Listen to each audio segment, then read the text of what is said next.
14ই মে 2024 আমরা পৌঁছে গেছি আর্যাবর্তকে নিয়ে বৈশাখী মেলার মাঠে। প্রত্যেকবারের মতোই এবারেও বৈশাখী মেলার মাঠে সেজে উঠেছে নানান পসরা।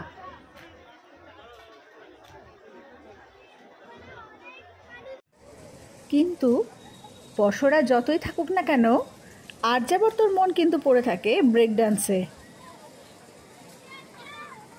অগত্যা আমি আর আর্যাবর্ত ব্রেক ডান্সে মাথা ঘুরিয়ে ঘুরিয়ে অস্থির হলাম।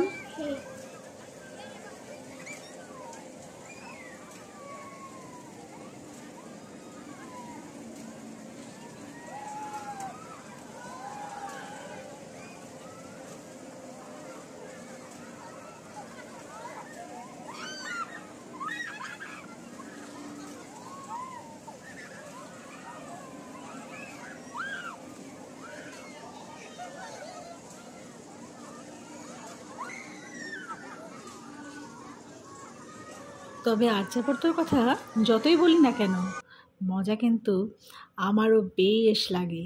তাই আমি নিজেও কিন্তু অনেকক্ষণ ধরে এই ক্লিপটা দেখে যাচ্ছি।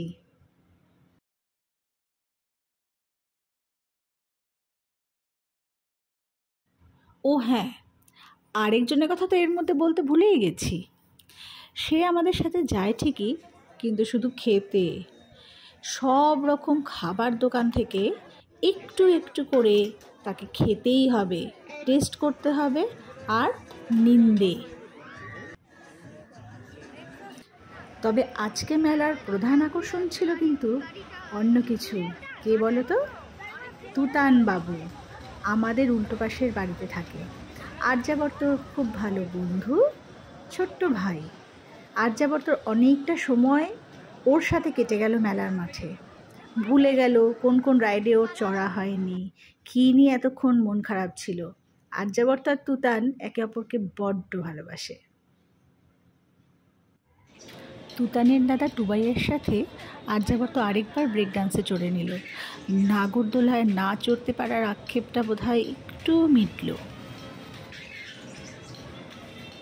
সেই 8 বছর বয়স থেকে অপেক্ষা করেছিল কবে তার 10 বছর হবে আর সে নাগরদোলায় চড়তে পারবে।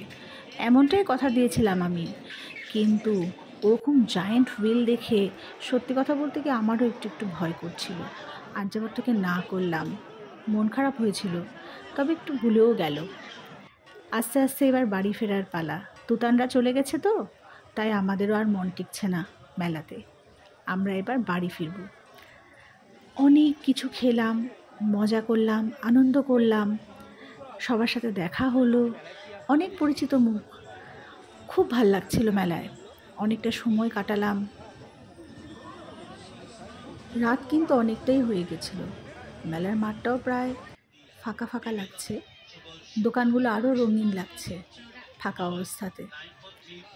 মন ভরল না, কারণ সমস্ত দোকানে ঢোকা হয়নি। অনেক কিছু কেনার ইচ্ছে হচ্ছিল, সময়ের অভাবে সব কিছু কিনতে পারলাম না। আস্তে আস্তে বাড়িতে ফিরব, তবে ডেফিনেটলি আরেকদিন আসতেই হবে। সব কিছু ট্রাই করা হয়নি যে, দেখি পার্ট 2টা কবে আসে।